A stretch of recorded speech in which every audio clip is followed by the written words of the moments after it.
ജനുവരി 17 ഇന്നത്തെ daily reflection. സന്തോഷം ശാന്തമായി വരുന്നു എന്ന തലക്കെട്ടോടുകൂടി ബോബ് ആൻഡ് ഗുഡ് ഓൾട്ടേമേഴ്സിലെ ഭാഗങ്ങളാണ്.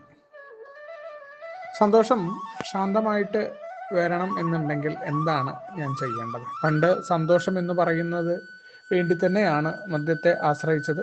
പക്ഷേ ആദ്യം കിട്ടിയ സന്തോഷമൊന്നും കിട്ടാതെ ഓരോ കുടിയും ദുഃഖങ്ങളിലേക്കും കുഴപ്പങ്ങളിലേക്കും എല്ലാം തള്ളിയിട്ടിട്ടും വീണ്ടും വീണ്ടും എന്തിനെന്നറിയാതെ മദ്യത്തിലേക്ക് പോയിക്കൊണ്ടിരുന്ന മദ്യാസക്തൻ.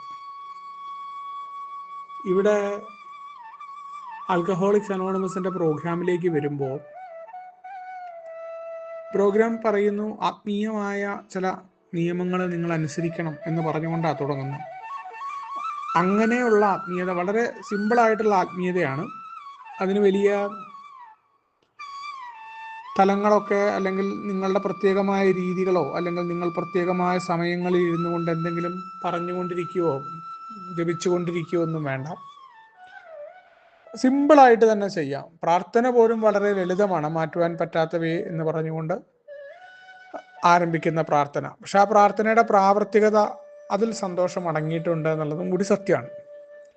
അപ്പോൾ മദ്യപിക്കാതെ നമ്മൾ ഇരിക്കുന്ന സമയത്ത് പലപ്പോഴും മദ്യം തന്നിരുന്ന സന്തോഷം നഷ്ടപ്പെടുമോ എന്ന് ഓരോ മദ്യാസക്തനും ചിന്തിക്കാറുണ്ട്. ആ കൂട്ടുകെട്ട് അല്ലെങ്കിൽ മദ്യം കുടിച്ചുകൊണ്ടുണ്ടാവുന്ന ഒരു സുഖം അതല്ലേ പോകുന്നതെന്ന്.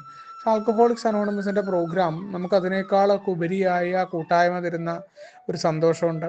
അതെല്ലാം കഴിഞ്ഞ് നമുക്ക് പലപ്പോഴും പല പ്രശ്നങ്ങൾ നമ്മുടെ ജീവിതത്തിൽ ഉണ്ടാവും.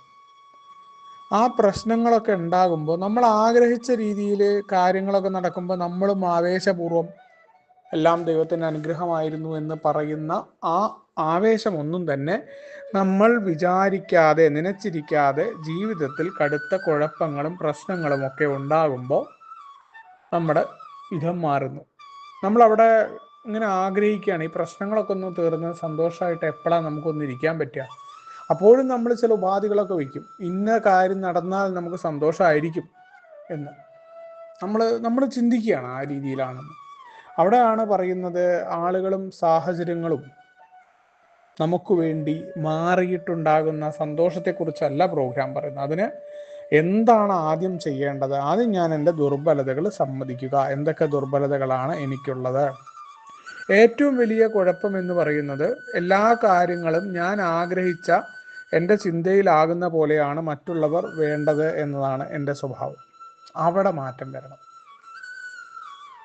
ഓരോ മനുഷ്യരും അവരവരുടെ കാഴ്ചപ്പാടുകളാണ് ലോകത്തെ കാണുന്നത്. അത് ഞാൻ മനസ്സിലാക്കിയാൽ മതി. ഇപ്പം എൻ്റെ ഭാര്യയാണ്, ഭാര്യയ്ക്ക് ഭാര്യയുടേതായിട്ടുള്ള കാഴ്ചപ്പാടുകളുണ്ട്. എൻ്റെ അമ്മയാണെങ്കിൽ അമ്മയ്ക്ക് അമ്മയുടേതായ കാഴ്ചപ്പാടുണ്ട്. എൻ്റെ മക്കളാണെങ്കിൽ മക്കൾക്ക് മക്കളുടേതായ കാഴ്ചപ്പാടുണ്ട്. ആൽക്കഹോളിക്സ് അനോണിമസിൽ വരുമ്പോൾ മീറ്റിങ്ങിൽ കേൾക്കുന്ന 7 അംഗങ്ങളിൽ ഓരോ മനുഷ്യരും അവരവരുടെ കാഴ്ചപ്പാടുകളാണ് നിൽക്കുന്നത്. ഞാൻ പലപ്പോഴും എൻ്റെ കാഴ്ചപ്പാടുകളാണ് ശരി എന്ന് പറയുകയും അത് മറ്റുള്ളവരിലേക്ക് അടിച്ചേൽപ്പിക്കാൻ ശ്രമിക്കുന്നതാണ്. കുടുംബത്തിലായിക്കോട്ടെ എല്ലായിടങ്ങളിലും കുഴപ്പമുണ്ടാകുന്നത്. എനിക്കെപ്പോഴും അസ്വസ്ഥത ഉണ്ടാകുന്നത്, ഞാൻ ഇങ്ങനെ വിചാരിച്ചു, അതിനനുസരിച്ച് എൻ്റെ ഭാര്യ നിന്നില്ല എന്നാണ്. എന്നോട് അങ്ങനെ വിചാരിക്കാൻ ആര് പറഞ്ഞു? അല്ലെങ്കിൽ ഭാര്യയോട് ചോദിച്ചിട്ടാണോ ഞാൻ അത്തരം തീരുമാനങ്ങൾ എടുത്തത് എന്നുള്ള ചോദ്യമൊക്കെ വളരെ പ്രസക്തമായിട്ട് പ്രോഗ്രാം തുടങ്ങിയതിന് ശേഷമായിരുന്നു അതെനിക്ക് മനസ്സിലായത്. പക്ഷേ നമ്മളങ്ങ് തീരുമാനമെടുത്ത് അടിച്ചേൽപ്പിക്കുകയായിരുന്നു. കുടുംബത്തിലായിക്കോട്ടെ എല്ലായിടങ്ങളിലും നമ്മൾ ഇത്തരത്തിലാണ്. അവിടെയാണ് ഈ സംഘർഷം ഉണ്ടാകുന്നത് മറ്റുള്ളവരിലേക്ക്. അപ്പം അവിടെ എവിടെയാണെങ്കിലും നമുക്ക് കാഴ്ചപ്പാടുകൾ ഉണ്ടാവുന്ന പോലെ മറ്റുള്ളവർക്കും കാഴ്ചപ്പാടുണ്ട്.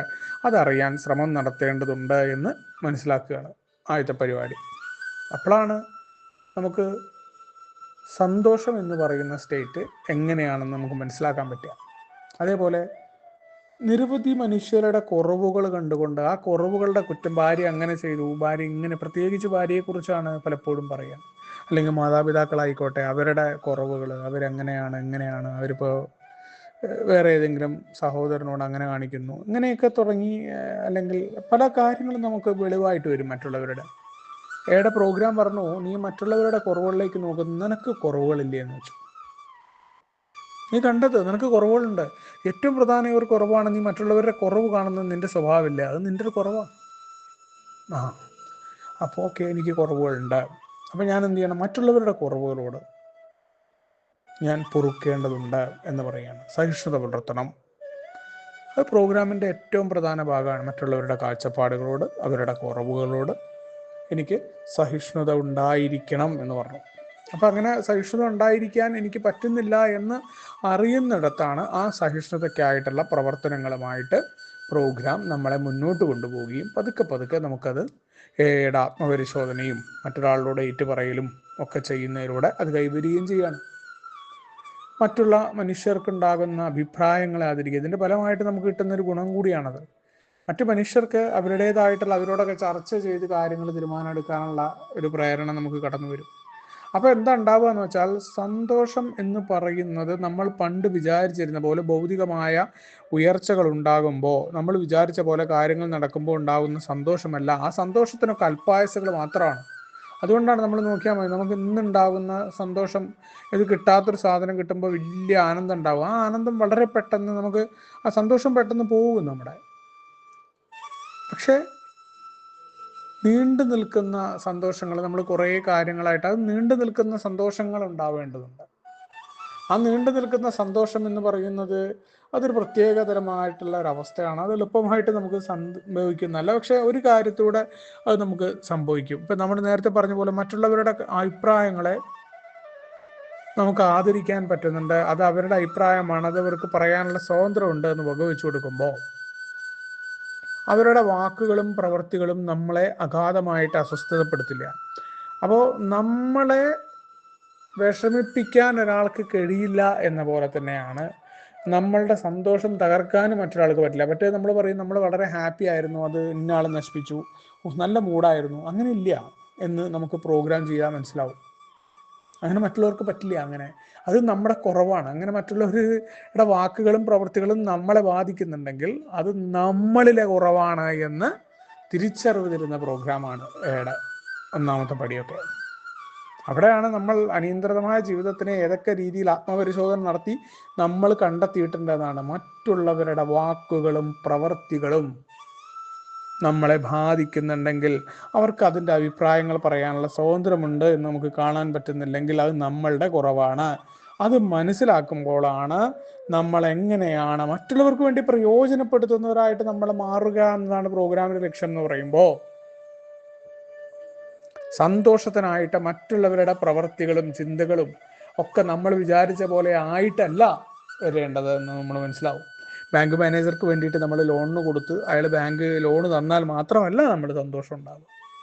അയാൾ ലോണ് തരാതിരിക്കുമ്പോഴും നമ്മളപ്പോൾ നമ്മുടെ കയ്യിലുള്ള പൈസയ്ക്ക് ഒരു ചായയോ ഒരു കട്ടൻ ചായയോ ഒരു വടയോ കഴിച്ചുകൊണ്ട് ആ വടയും കട്ടൻ ചായയും നമുക്ക് എൻജോയ് ചെയ്യാൻ അടുത്ത പരിപാടി നമ്മൾ നോക്കാം, അത് നടന്നില്ല എന്നൊരു ചെറു പുഞ്ചിരിയോടുകൂടി നമ്മളെ പറയാൻ പ്രാപ്തമാക്കുമ്പോൾ നമ്മൾ മനസ്സിലാവും ഈ പറയുന്ന സംഭവങ്ങളല്ല, ഭൗതികമായ പല കാര്യങ്ങളുമല്ല സന്തോഷത്തിൻ്റെ യഥാർത്ഥമായ നിധാനം എന്ന തിരിച്ചറിവ്. നീണ്ടു നിൽക്കുന്ന സന്തോഷങ്ങളെ എങ്ങനെ വരുത്തണം, അതിൻ്റെ ആദ്യപടി എന്ന് പറയുന്നത് എങ്ങനെയാണ് മറ്റു മനുഷ്യരെ നമ്മളെപ്പോലെ ആക്കുന്ന പരിപാടിയിലല്ല, നമ്മൾ സാഹചര്യങ്ങളെ നമ്മൾ ആഗ്രഹിക്കുന്ന രീതിയിലാക്കുമ്പോഴല്ല, മറിച്ച് അതിനെയെല്ലാം സ്വീകരിക്കാൻ നമ്മളാവുമ്പോൾ അപ്പോഴാണ് നമ്മുടെ പ്രാർത്ഥന പോലും പ്രാവർത്തികമായിട്ട് കടന്നു വരിക എന്ന് പറയുമ്പോൾ. ഇത്രയേ ഉള്ളൂ ആത്മീയമായ രീതി എന്ന് പറയുന്നത്, മറ്റു മനുഷ്യരെ മനസ്സിലാക്കാൻ. എന്നാലും ഈ കാര്യങ്ങളൊന്നും ഞാനെന്ന മധ്യാസക്തന് എളുപ്പമല്ല എന്ന ഓർമ്മപ്പെടുത്തൽ, ഇത് വൺ ഡേ അറ്റ് എ ടൈമിലൂടെ ഓരോ ദിവസവും ആത്മീയ സുസ്ഥിതിയിലൂടെ ഞാൻ വളർന്നു പോകേണ്ടതുണ്ട്.